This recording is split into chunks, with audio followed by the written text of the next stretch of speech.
பாருங்க, இந்த மாதிரி தான் ஆணோட விந்தணுவும் பெண்ணோட கருமுட்டையும் ஒன்னா இணைஞ்சு ஒரு பால் மாதிரியான ஃபார்முக்கு வந்துடும்.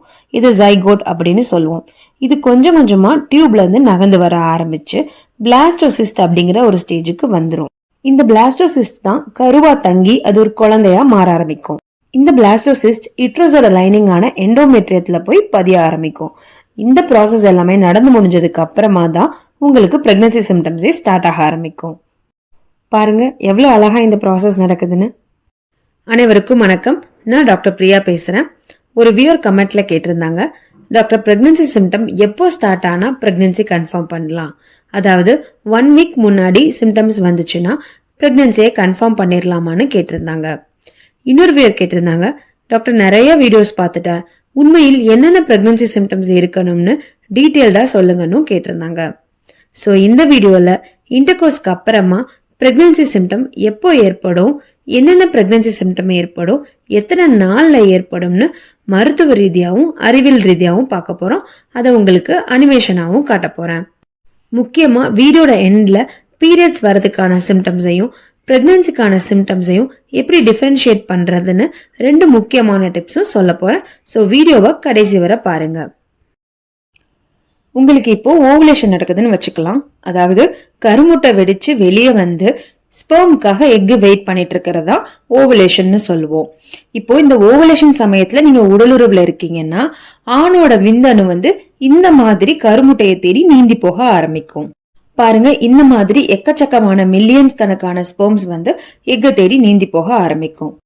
எந்த ஸ்பெர்ம் வந்து நல்லா ஹெல்தியா இருக்கோ அந்த ஸ்பெர்ம் தான் கடைசியில எக்கை போய் ரீச் பண்ணி எக்கும் ஸ்பெர்மும் ஒன்னா இணைஞ்சு இந்த மாதிரி பால் மாதிரியான வடிவத்துக்கு வந்துடும். ஒரு பெண் பிரெக்னென்ட் ஆகிறதுக்கு அவங்களோட பீரியட்ஸ் அண்ட் ஓவுலேஷன் வந்து எவ்வளவு இம்பார்ட்டன்ட்டோ அதே மாதிரி ஒரு ஆணோட ஸ்பெர்ம் ஹெல்த் வந்து ரொம்ப முக்கியம். அவங்களுக்கு நல்ல குவாலிட்டியும் இருக்கணும், நல்ல குவான்டிட்டியும் இருக்கணும். அப்போதான் இந்த மாதிரி அந்த ஸ்பெர்மால நீந்தி போய் எக்கு போய் ரீச் பண்ண முடியும். அதே மாதிரி நல்ல ஆரோக்கியமா இருந்தா மட்டும்தான் எக்குக்குள்ள போய் சில ப்ராசஸ்லாம் நடந்து இந்த மாதிரி ஃபார்முக்கும் வர முடியும். இந்த ப்ராசஸ் எல்லாமே டியூப்ல தான் நடக்கும். அதாவது ஃபலோப்பியன் டியூப்னு யூட்ரஸோட ஒரு பார்ட் இருக்கும், அதுல தான் இந்த ப்ராசஸ் எல்லாமே நடக்கும். அதாவது எக்கும் ஸ்பெர்மும் ஒன்னா இணைஞ்சு ஒரு பால் மாதிரியான ஃபார்முக்கு வந்துடும். அதுக்கப்புறமா செல் டிவிஷன் அப்படிங்கிற முக்கியமான ஒரு விஷயம் நடக்கும். இந்த இடத்துலதான் கூட பிறக்க போற குழந்தை வந்து ஆனா பெண்ணான்னு கூட நிர்ணயிச்சிடும். இந்த ப்ராசஸ் முடிஞ்சதுக்கு அப்புறமா பிளாஸ்டோசிஸ்ட் அப்படிங்கிற ஒரு ஃபார்முக்கு வந்துடும். இதுதான் பாத்தீங்கன்னா ஃபலோப்பியன் டியூப்ல இருந்து கொஞ்சம் கொஞ்சமா நகர்ந்து யூட்ரஸோட எண்டோமெட்ரியத்துக்கு வந்து ரீச் ஆகும்.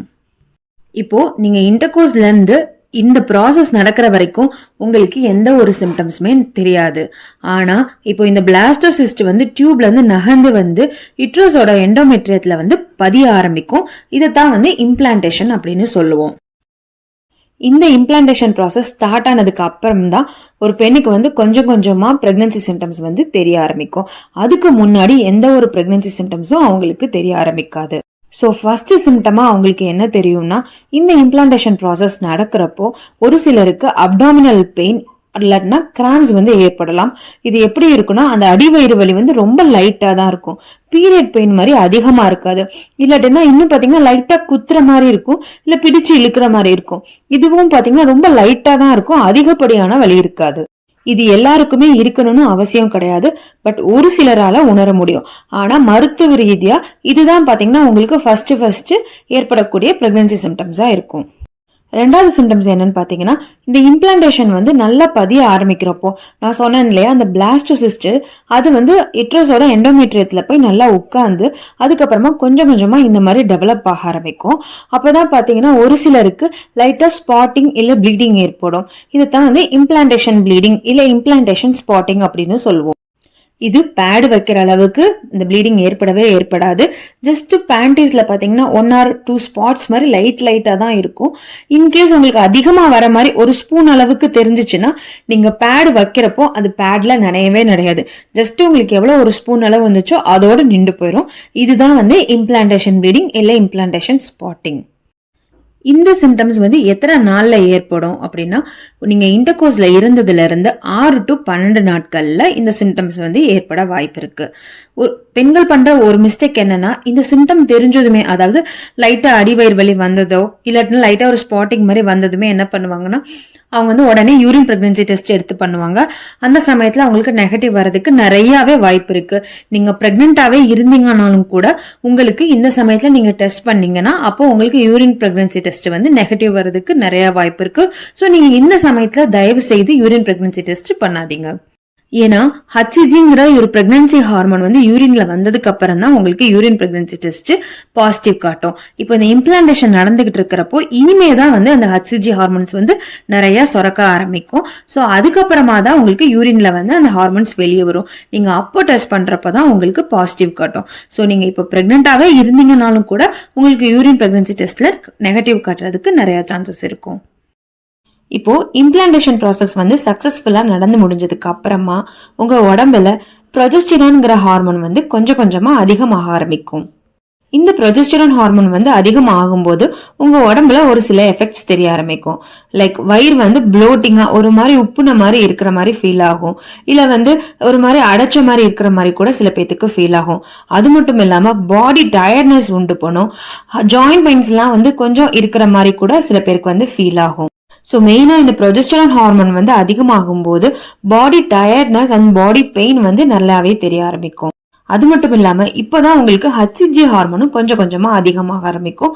இந்த ப்ரொஜெஸ்டரான் அண்ட் ஹச்சிஜி ஹார்மோன்ஸ் ரெண்டுமே வந்து அதிகமாகும் போது பாடி பெயின், பாடி டயர்ட்னஸ், அதுக்கப்புறமா காலையில எந்திரிக்கிறப்போ தலைவலி ஏற்படுறது, இது எல்லாமே உங்களுக்கு தெரிய ஆரம்பிக்கும்.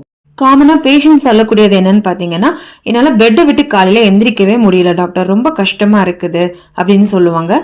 இது வந்து எதனால, இந்த ப்ரொஜெஸ்டரான் அண்ட் ஹச்சிஜி ஹார்மோன்ஸ் வந்து இன்க்ரீஸ் ஆகுறதுனாலதான்.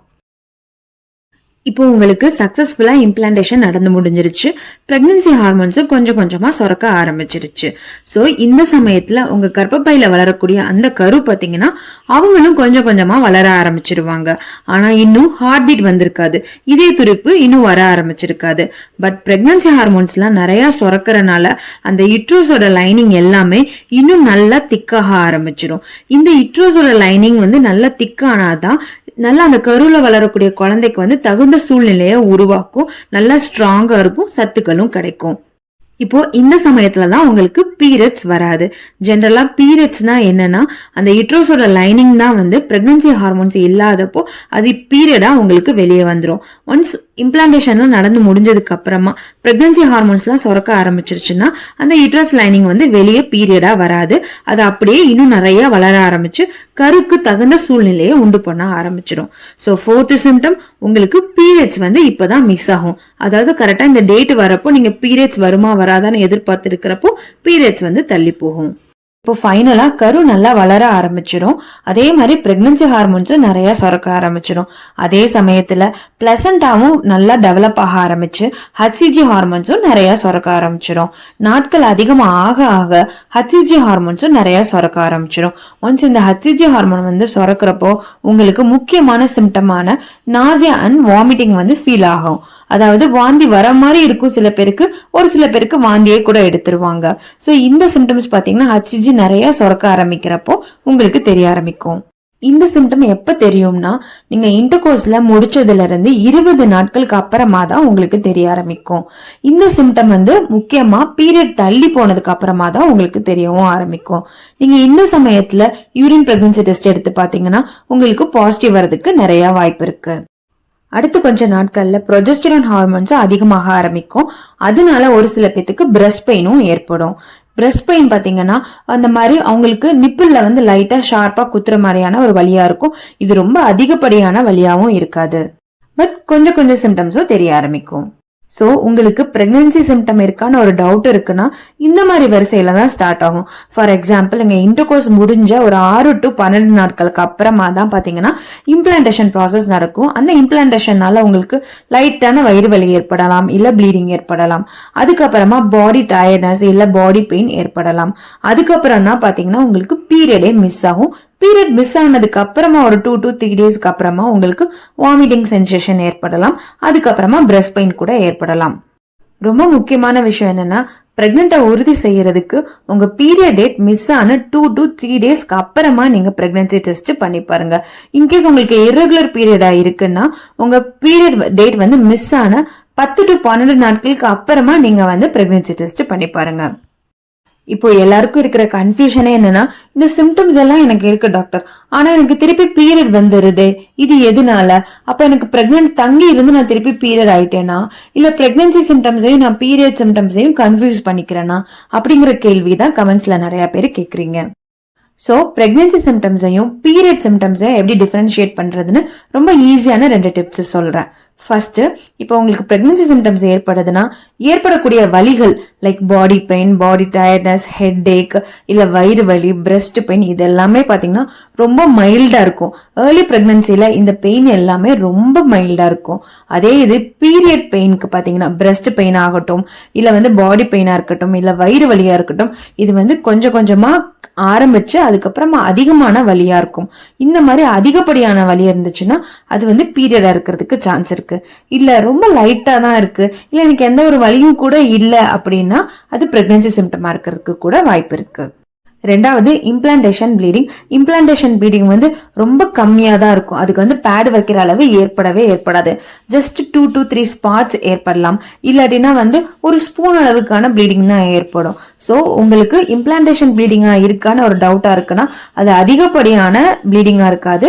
அது மாதிரி 1 or 2 days லைட்டா தான் படும், பேட் வைக்கிற அளவுக்கு படாது. பட் பீரியட்ஸ்னா கொஞ்சம் கொஞ்சமா ப்ளீடிங் ஆரம்பிச்சு அதிகமாக ஆரம்பிச்சிடும். அதுதான் வந்து பீரியட்ஸ் ப்ளீடிங். ஹோப்ஃபுல்லி இந்த இன்ஃபர்மேஷன்லாம் உங்களுக்கு ஹெல்ப்ஃபுல்லா இருக்கும்னு நினைக்கிறேன். வீடியோ பிடிச்சிருந்தா லைக் பண்ணுங்க, கமெண்ட்ல சொல்லுங்க. இந்த வீடியோ பார்த்ததுக்கு நன்றி.